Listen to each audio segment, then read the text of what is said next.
a family of two people that were also heroin addicts. They were fairly young when they had me, and they were really in the 70s, like hippie outsiders, lived in communes, and we like drove across the country in their duster with like a mattress in the trunk, and things were a little weird. We were often on the run with my father with legal issues, and things weren't good. It wasn't like those movies where like hippies are like super joyous and free. They're also outlaws and like trying to like just live and be, deal with their addiction. So I had a really weird upbringing, and I know that, and I knew that because everybody else's lives were different. And I was also told from a very young age what goes on in my home is not to be repeated to anyone. Don't tell people where you live. Don't give out your phone number. None of that. And my father was a very abusive man, and the people that they hung around were very abusive. I was abused by different men throughout my childhood, physically and sexually, and so by the time I was about 8 years old, I knew that codeine cough syrup would feel really good if I drank it. And so when I was about 8, is when I first started drinking codeine cough syrup and drinking more and more alcohol, because I think me and my brother started drinking alcohol about the age of 5. When it was given to us by people at parties, and that was just kind of the lifestyle. And things were pretty crazy, and so about like 8 and 9, I did not want to be in my skin anymore, and I wanted to check out as much as possible. So any chance and opportunity I had to do that, I did. And the first time that I was institutionalized, I was 13 years old, and I was put into a hospital for children that were like out of control. And I was out of control, but I was screaming for help, and nobody saw that. Like I wouldn't be drinking and using, and everything was cool. And so I felt pretty well let down by the people around me, by society as a whole, by the teachers that I went to, begging, please do not send me home. No one helped me. So I continued with this lifestyle of feeling alone, and but there was no hope. I never felt any hope. I didn't see anything getting any better. None of the people I ever saw around me did any better. They were all addicts and alcoholics and did illegal things. And the first glimmer of being on my away from them, I did when I was 15. I got a job and I left home, and I lived here and there or wherever. And then I had my first child at a really young age. I was 18 when I had her, and I said I was going to be absolutely different than my parents, and I was never going to do the things they did, and I was so much better than them.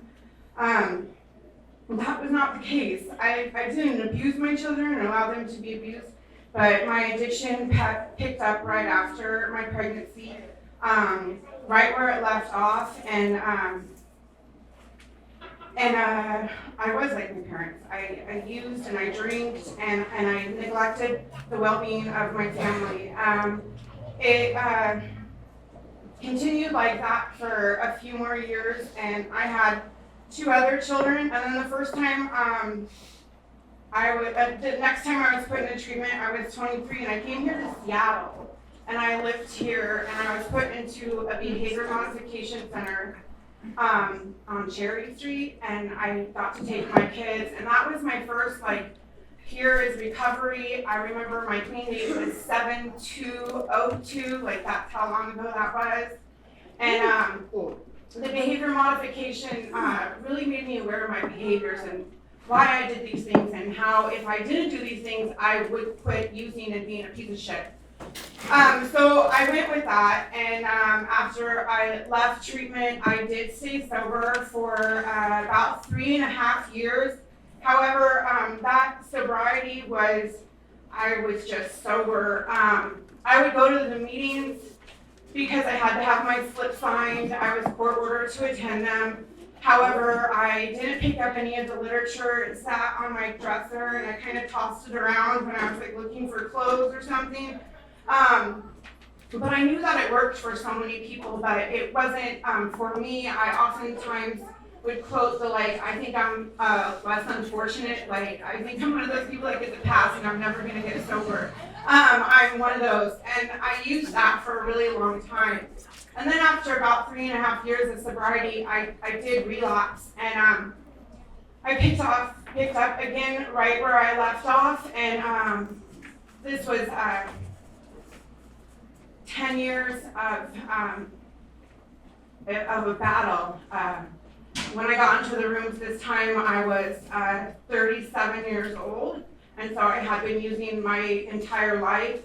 And at this point, my kids were older, and they had been with my family for quite a few years. And heroin told me that I didn't want to be a mom. Heroin told me that my kids were better off without me. Heroin told me that I didn't deserve anything. And I think that's what it does to a lot of us. It tells us that there is no hope for you. You're not going to succeed. And we listen to those lies because of the feeling it gives us. It gives us those momentary peace, freedom for little bits of time, and that's what we cling to. And the rest of the time is an absolute scary shit show, and you hate everybody around, or at least I hated everybody around me. I wanted to fight everybody, and it wasn't fun for me. For the last 10 years before I got sober, I was in and out of detox. I couldn't stay sober. I tried many different things, Suboxone, all of it, and I couldn't stay clean. In 2015, my oldest daughter gave birth to my granddaughter, and it was in that moment when she was born, when I was being kicked out of the hospital because I was too loaded, that I realized that I was about to ruin another generation of people, and I didn't want to be in my skin anymore. So what I did was I began to pray. I would get loaded in my car, and I would say to my Creator, if I can get back to the rooms, I will do the steps, I will get a sponsor, I won't half-ass anything. But I still couldn't get to detox. I like to go I didn't even go out the driveway most of the time, or in whoever's yard I was parked in. And it went on for another couple months until something intervened, and I ended up at my parents' house, and they offered to take me to detox at that point. And at that point, I wanted away from the abusive man I was with. I wanted out of my car. I wanted somewhere to go to the bathroom. I was tired of fucking pissing outside. I had a UTI so bad because I didn't have a fucking bathroom. I remember that when I got to Hooper, I was immediately put on antibiotics because I couldn't take care of myself. Fucking hated myself. And I got to Hooper this time, and I absolutely surrendered because I was done fucking around. I tried it every other way possible. And this time I was done. I gave my dad my car keys. I gave him my phone, and I went to Hooper.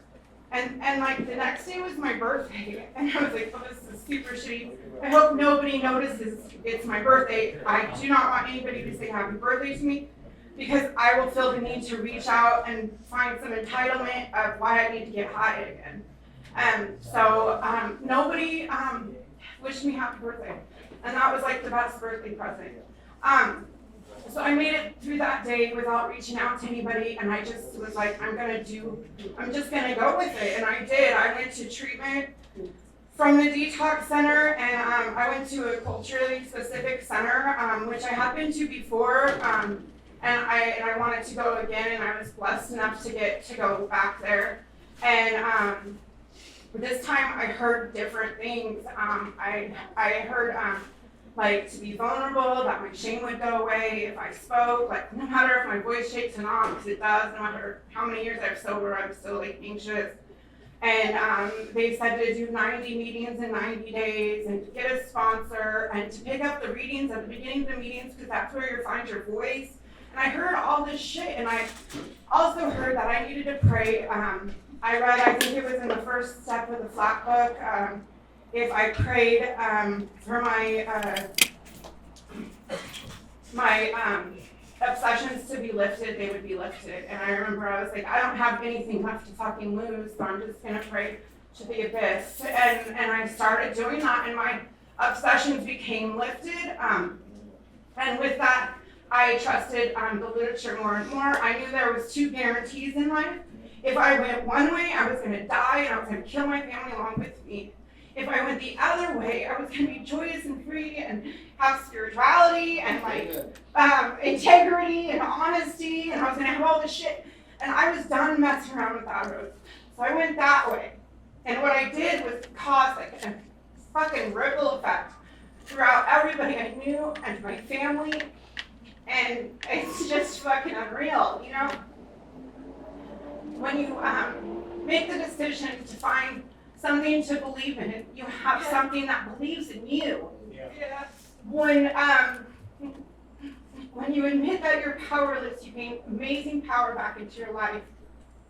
And when you find these rooms of people who are well, you can become well. And that's what happened in my life. I came to rooms because I was sick and you guys were all well. And I learned how to get well. In a good way, you know? So my dad said, quit fucking saying you're gonna get well, you're not getting well, you're fucking sick. I was sick, but I'm gonna get well. It was stupid. So what I did was what the literature told me to do. I don't believe I did anything special. I believe I just kept opening my mouth like no matter what.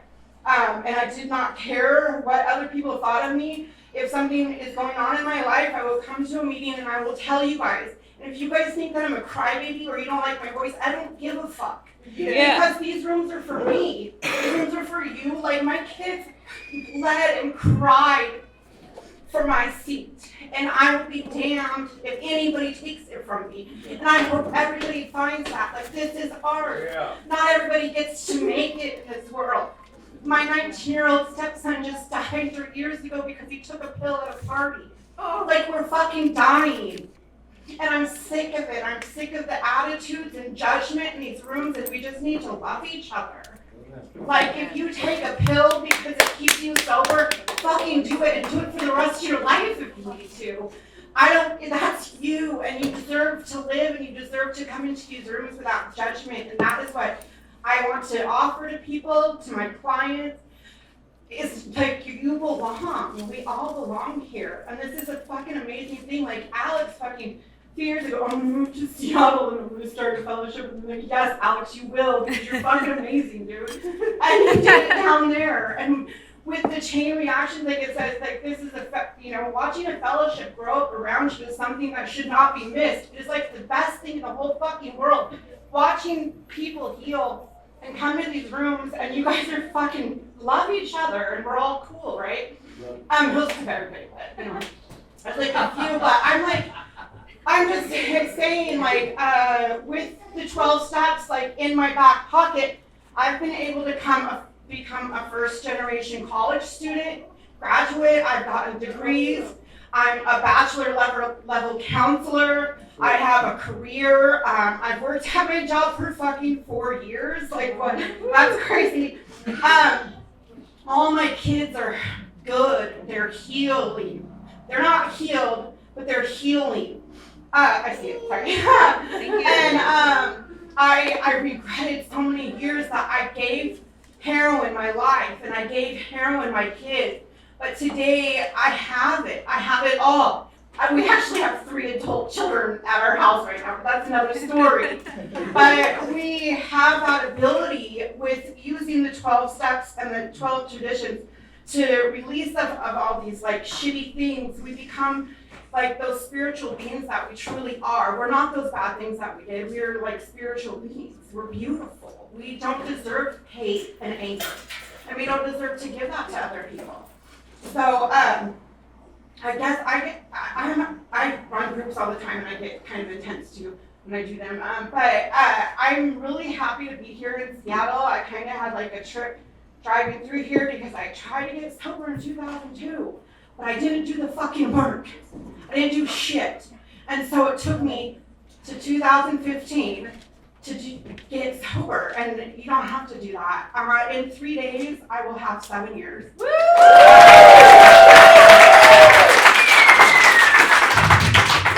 Yeah. I used to do another hit in 7 minutes. You know, I didn't feel that. Let's do it again. And I don't wake up in the mornings and think that anymore. And I'm able to participate in life and make decisions. And yesterday, my granddaughter was asking my other daughter, what kind of things do you do when you grow up? Like, what are you going to be like? And my daughter said, grow up and be like Grandma Cece. Because I have a really responsible job and I do all the good things. So we are not what we've done in the past. We truly are what we want to be, and we should walk with intention always, and to make sure each person you pass, you're not shitty to them, right? And that's all we have to do. Thank you. Thank you.